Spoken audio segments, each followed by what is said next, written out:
mais coisas entre o céu e a terra do que sonha a vossa vã filosofia. Nós vamos começar a aula de hoje com essa frase de Shakespeare, para a gente falar um pouquinho sobre o nosso assunto que é aspas. Vocês já pensaram sobre como e quando usar esse sinalzinho? Pois é uma coisa simples, mas na verdade é muito significativa e existem várias regras a respeito.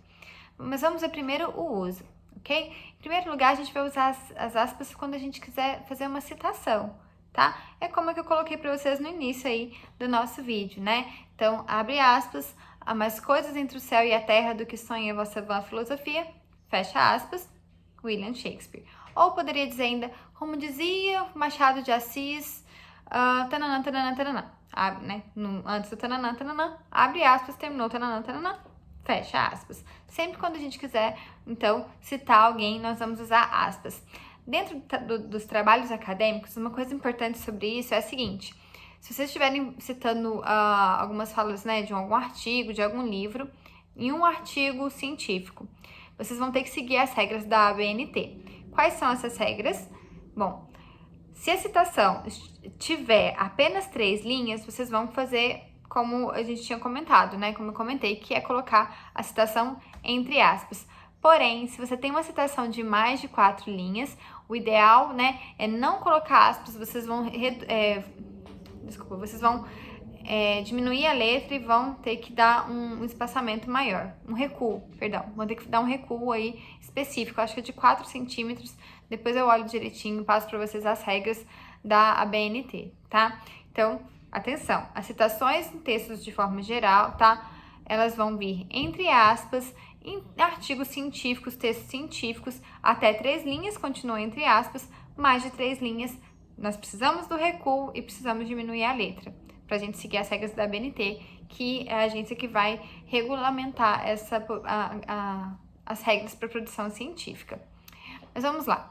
Um outro uso muito comum e importante das aspas é quando a gente quer imprimir algum tom de ironia, né, algum cinismo até na expressão. Então a gente pode falar, por exemplo, ela é grossa como uma lixa, um amor de pessoa. Então esse amor, né, na fala, vocês conseguiriam perceber que eu estou sendo irônica, mas no texto, a forma de a gente perceber isso é justamente por meio das aspas, para a gente saber que não é verdade, que nós estamos sendo irônicos, tá? Aposto que vocês já devem ter visto isso e vocês talvez até usem bastante esse tipo de situação, esse tipo de recurso, né? Mas vamos lá. Um terceiro uso é quando nós temos neologismos. Vocês sabem o que são neologismos? Neologismos são palavras que a gente cria, né, que não estão registradas ainda no dicionário. A gente usa muitas delas no nosso dia a dia. Pelo menos se vocês têm uma linguagem um pouco mais informal, tenho certeza que vocês usam. Por exemplo, o namorado dela é muito noiado. Então, meio doido, né? Então, a palavra noiada não está no dicionário. Ou ainda, sabe quem, gente, que usava muitos neologismos na época? João Guimarães Rosa, no livro Grande Sertão Veredas, por exemplo, tem a expressão nonada. Que isso, né? Quando vocês lerem o livro vai fazer sentido para vocês, mas nonada é a junção de não e nada. Então, é usado para falar de coisas que não têm importância e não tem significação, nada importante. Interessante, né? Dá pra gente fazer muita coisa com a língua. Mas enfim, então se vocês têm um neologismo, coloque-o entre aspas pra gente saber que você sabe do que está fazendo, você sabe que está colocando uma palavra nova e que não está registrada no dicionário. Ainda nós vamos precisar das aspas sempre que quisermos expressar uma palavra estrangeira, tá? Inglês, francês, qualquer coisa que a gente trouxer aí pra gente que não foi aportuguesado, por exemplo, a palavra abajur já foi aportuguesada, então vocês não precisam mais colocar ela entre aspas. Mas a expressão babysitter, por exemplo, que se refere, né, a babás, se você quiser falar, eu preciso de uma babysitter para amanhã. Não, primeiro, não tinha uma razão para você usar a expressão em inglês, mas se você quiser usar a expressão em inglês, você vai ter que colocar essa expressão entre aspas, tá? Eu tô brincando aqui que não tinha uma razão, mas a verdade é a seguinte: a cada dia que passa, nós temos mais e mais expressões em inglês, principalmente invadindo, né, o nosso português. Então, talvez a gente não perceba tanto, mas é importante observar para nos textos a gente colocar. Um exemplo de uma palavra que talvez que é mais ou menos recente, mas que já ficou, olha mais ou menos aí, ó, que já ficou comum no nosso dia a dia, né? A palavra crush. Há pouco tempo ninguém conhecia, né? A gente trouxe do inglês e agora a gente não usa mais paquera ou alguma coisa assim. A gente usa geralmente o crush. Então, se aparecer, a palavra precisa vir entre aspas, ok? Mas uma outra situação que nós vamos usar é para marcar o título de uma obra, gente. Então, vamos lá. Grande Sertão Veredas é um livro do escritor João Guimarães Rosa. Então, a obra Grande Sertão Veredas tem que vir entre aspas também, porque a gente vai usar para se referir a ela, ok?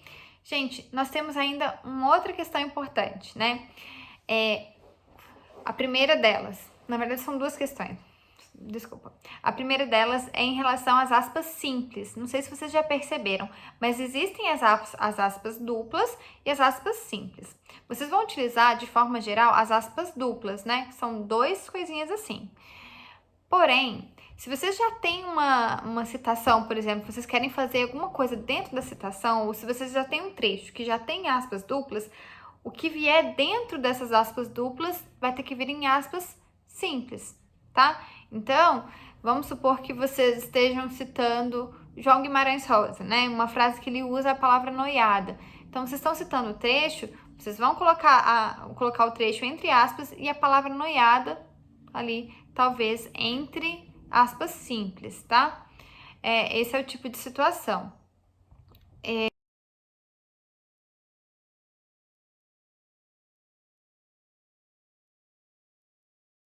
Uma outra coisa importante, qual pontuação que vocês vão colocar em relação ao ponto final? Vocês colocam antes ou depois das aspas? Gente, isso vai variar, tá? Então, olha só, se vocês têm uma frase que começa e termina com as aspas, o ponto final vai ficar dentro das aspas. Vejam um exemplo. Abre aspas, está morto. Podemos elogiá-lo à vontade. Fecha aspas. Então, a frase toda, a citação toda está aí entre as aspas. Então, a gente vai colocar o ponto final dentro.